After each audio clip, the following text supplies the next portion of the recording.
I think about multiple headlines, multiple lines of copy, what I want to be clear about here is like, so many of the times when you have an ad idea, the place it fails is at the level of execution. Like, you actually might have a decent idea, but it's hard to execute it right. And if you just make one still image, I don't know. I mean, maybe you did a good version of that ad, maybe you did a bad version, maybe your language sucked or didn't resonate the right way or whatever.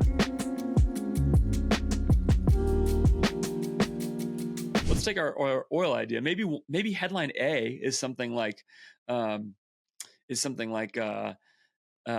a reason moisturizers don't work for your oily skin. Okay, that might be too long, but whatever, go with it. I'm making it up off the top of my head. Okay, so that's maybe headline A.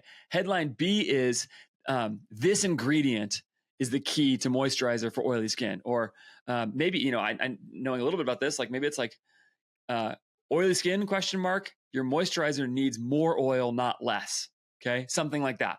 Okay, and so now I've got 3 ads. Okay, again, bear with me here, right? I just made those up off the top of my head.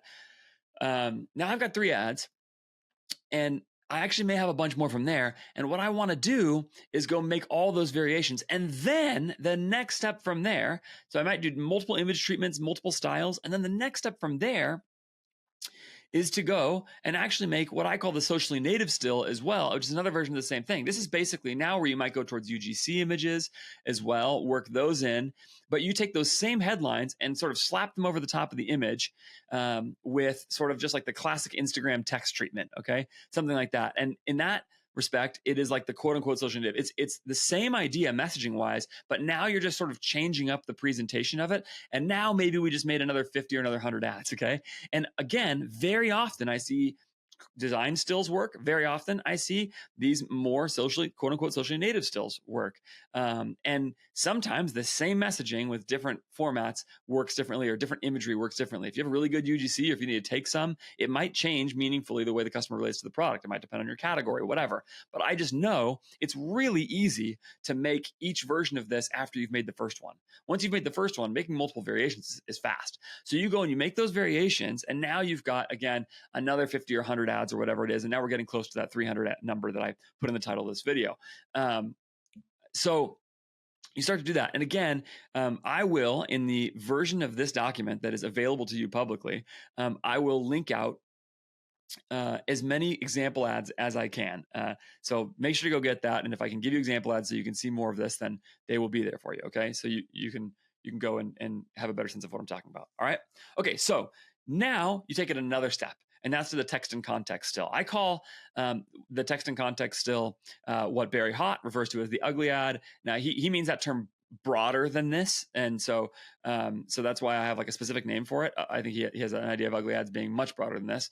The text and context still, I mean the text is in the context of the image. The classic example of this is the Post-it note ad.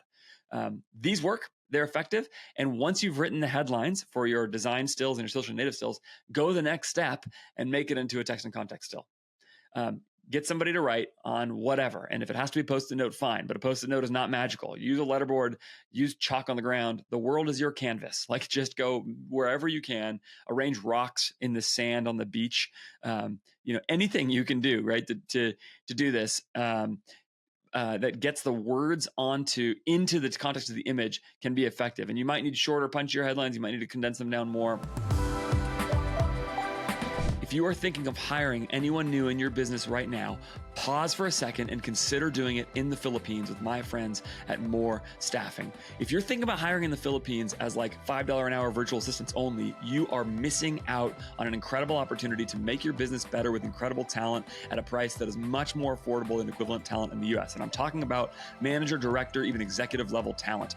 I have hired 7 people in my business at this point with More Staffing. I love them. They have made my business way better. Go do it right now. More Staffing will connect you to the best talent in the Philippines, great English speakers, people who they will recruit, train, onboard, coach, and they'll even give you a 1-year guarantee. So if the hire doesn't work out, they'll replace them for you at no additional recruiting cost. Go to morestaffing.co/AF to get started with More Staffing today. This now creates another bunch of variations of this same angle. Okay. So now we've taken one angle. We started long form video, mid form video, gone down to design stills, less designed, like more sort of social native stills, text and context stills. And we've got probably, like I said, something like 300 ads. And now there's one more step that you can take. Not every brand is going to do this next step, but you can, and it can be extremely effective. And that's to actually go take the same concept and build it into a lander. Now, if you're going to do this, it actually might be best to do this earlier in the process, okay?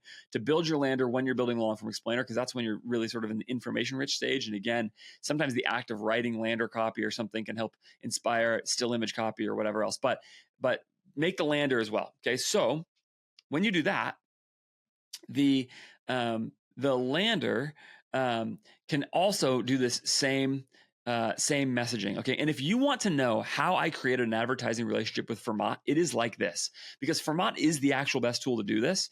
It is just by far the most robust and fastest and easiest to use. And I was working on it with a client who was building these hyper specific angles and trying to do it at scale. And we realized we wanted to go from ad down through lander, in fact, down through PDP, in fact, down through cart with more precision. And so we started to working with Fermat to do this. This was a 50% spend increase for that client once we started adding Fermat. And it's because, their tagline is right, which is like you create funnels the same way you create ads. And it's this basic idea. You're saying if you have this one angle, right, you can imagine like for this oily skin example, you maybe want to make a whole information rich page all about why an oily moisturizer is best for oily skin, right? And I might be saying that a little bit wrong, but the way that your skin interacts with oil on your face and why your skin produces oil on your face and etc. Like there could be a whole bunch of information about that. And then you can like go down to the PDP level and pull specific reviews with Fermat so that like you take a product that may have dry skin and combination skin and oily skin customers all using it, and you can surface the best reviews specifically for your oily skin funnel. Okay. And so it's like all the oily skin women who have used this and it's been helpful to them, and you stack those reviews there, and imagery and copy, all hammering that all the way through from lander to PDP and all those things. That is how I got started working with Fermat. And I think this is another step to where you can actually do this at the most scale. Again, we are doing this right now with my clients where we're pursuing this approach to things because we think there's a chance to do this at much more scale than we possibly could have before, and message more complete. Okay. And again, crucially, you do it all at the same time. You build the whole thing at the same time. And then from there, you just rinse and repeat. If you agree with me that the best way to generate the most volume in your ad account at the most efficiency is to speak specifically to people, so you actually narrow your audience of your ad, so your angle gets narrower and more specific, but then to do that over and over and over with more and more audiences, okay? So you stack highly specific audiences on top of each other, and that's the way you reach scale, okay? Then you actually need to find a way to have your creative and landing page process accomplish that. And that is what I'm trying to lay out for you here. So like I said, I'm going to try to give you as many resources as I possibly can muster. Go to the show notes. It will be the top thing in the show notes of this episode. Click on that and go get this document for yourself so that you can go do it yourself. And then tell me how it goes. Tell me how I can extend it even further. Tell me how we can make it more. There's a bunch of things that we can do to that you can do to smooth out this process on the design and production side. It's very easy to see where AI might play into this process, right? For some of you really AI forward people, it's like, nope, there's no question about that. So there's a bunch of things you can do from the actual design and edit process there. For me, I'm working with Behind the Scenes Studio for my design and edit team to go create this stuff at scale, but that is the basic way you do it. I think you will find real success taking one angle, generating lots of ads, and then winning at scale.